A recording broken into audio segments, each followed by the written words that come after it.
Let's gossip Mkhwanazi. Welcome back to the channel, South Africa Gossip Rush.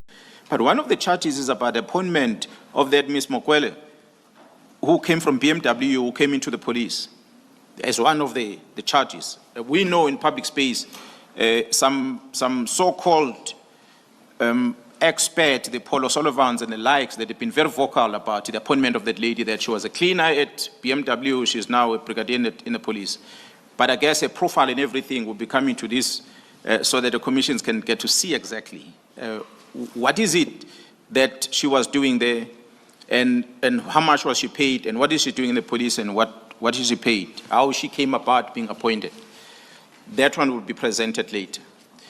But when we see a case opened in 2 provinces and it gets transferred by the Chief of Staff of the Minister of Police to IDEC, and IDEC is in position of this in 2025, towards the end of the year. But the case that... Apologies, General. Yeah. And Commissioner Khumalo wanted to correct you. Please consider the year, you say end of the year? 2024. Okay, you had said 2025. Thanks. Sorry, so my bad. End of the year 2025, which I referred to earlier, that Mr. Adams, a member of parliament, had opened cases in Cape Town and Johannesburg, and that was transferred by the letter of the Chief of Staff of the Minister of Police to IDEC within NPA for investigation. So IDEC had written a letter to the Divisional Commissioner of Detective Service to hand over those dockets, which was done towards the end of 2024. So IDEC is now in possession of complaints. I had said earlier, the report from Inspectorate said there's no elements of crime on this complaint. It's a hearsay. The legal services from the police are saying the same thing. Mr. Adams does not avail himself to be interviewed in order to deal with this complaint. But fast forward, commissioners, General Khumalo and the team, one of the critical 2 people I'm going to mention in the team is the provincial head of crime intelligence in Gauteng, who started this, who brought General Khumalo into the picture, because he was approached by the head of detectives on Gauteng and said, there are threats against my members, please assist with the threat assessment. It is that General Lukalakala who spoke to Ntuli to conduct that threat analysis, and they reported to General Khumalo. So they invited General Khumalo to get involved as Gauteng. So that Lukalakala is arrested with Khumalo. And the charges that they are arrested for, or the case they are arrested for, it's a case that is with IDEC. The case is opened in June of 2025.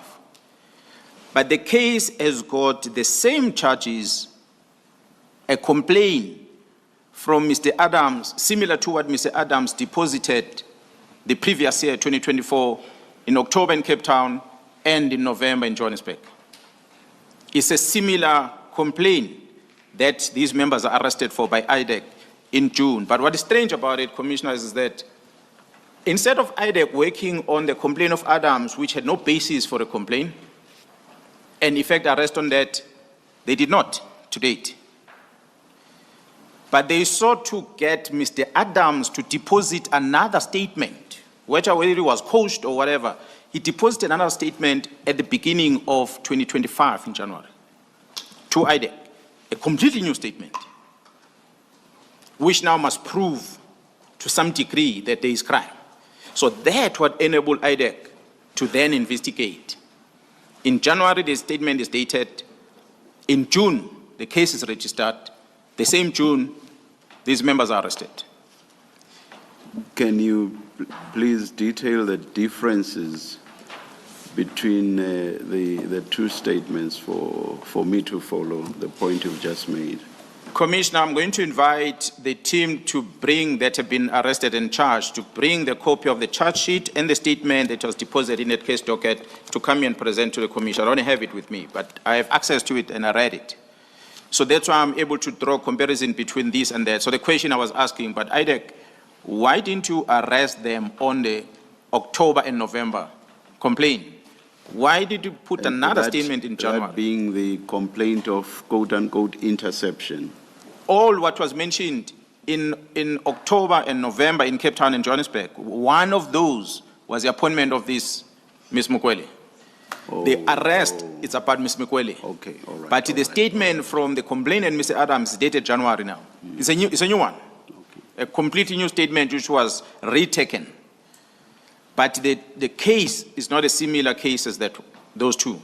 So it's another completely new case that is registered, as if it's a new thing. But, well, if there's evidence of a crime, I'm not going to argue that. They've got all the rights. If there's crime committed, they must act on it. They've got all the right. But what is strange, Commissioner, I'm going to invite South Africans to go to that court, and if so, demand to see the charge sheet. I'm not a lawyer. Many South Africans are not lawyers, but they will read what is sitting in the charge sheet. And they will know that this, in any given day, it should not have landed in a criminal court of law.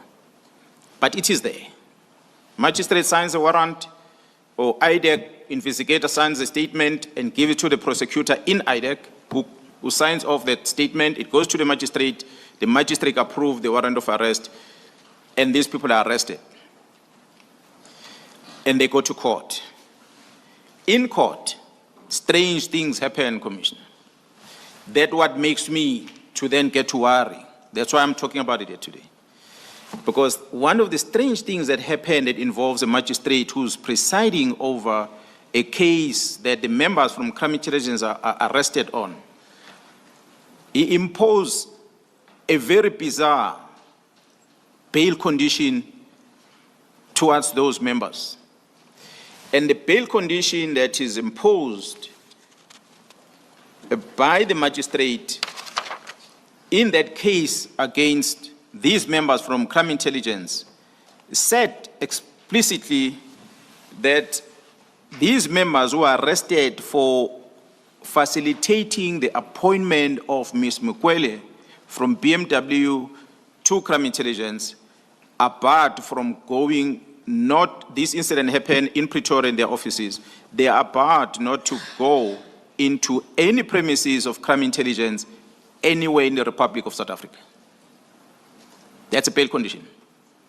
This is not what the state asked for, but this is what the magistrate took it upon himself to impose on these members.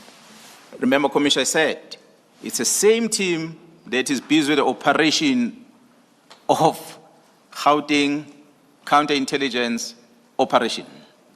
They are barred by magistrate to get involved or enter any premises of crime intelligence. So by default, it means the operation that they are busy with against the drug cartel must stop immediately. So, as I said, maybe the magistrate, someone will say, no, he erred, it was an overreach. I don't believe it's that. I believe it was a calculated move to make sure that they put a stop on the involvement of these members with this operation. And I can confirm to date, commissioners, that that operation stopped.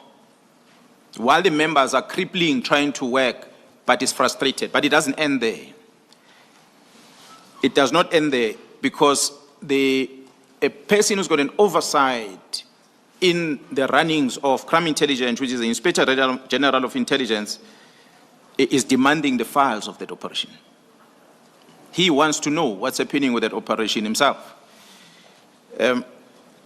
which is very interesting. Why would the Inspector General be interested on an operation specific?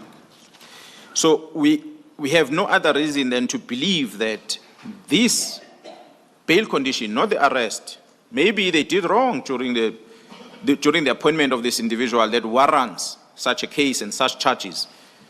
Maybe it's justified, but the bail condition is a problem.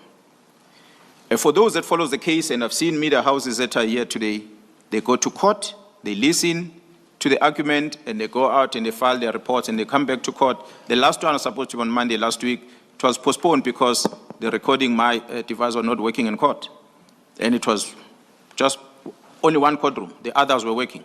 But that one, so there has to be this delay of them coming back. What is strange that happened, which I did not put here, commissioners, is that many of those members that were arrested, one of them that is one of the charges, he's got two charges. The other one I don't want to talk about the prostitute and the loss of a firearm and stuff like that. He has to answer on that case. but he's also charged on the appointment of this Ms. Mokwele. So when the whole lot appeared in court and they were granted bail with those conditions, this one was kept in custody and he appeared alone the following week.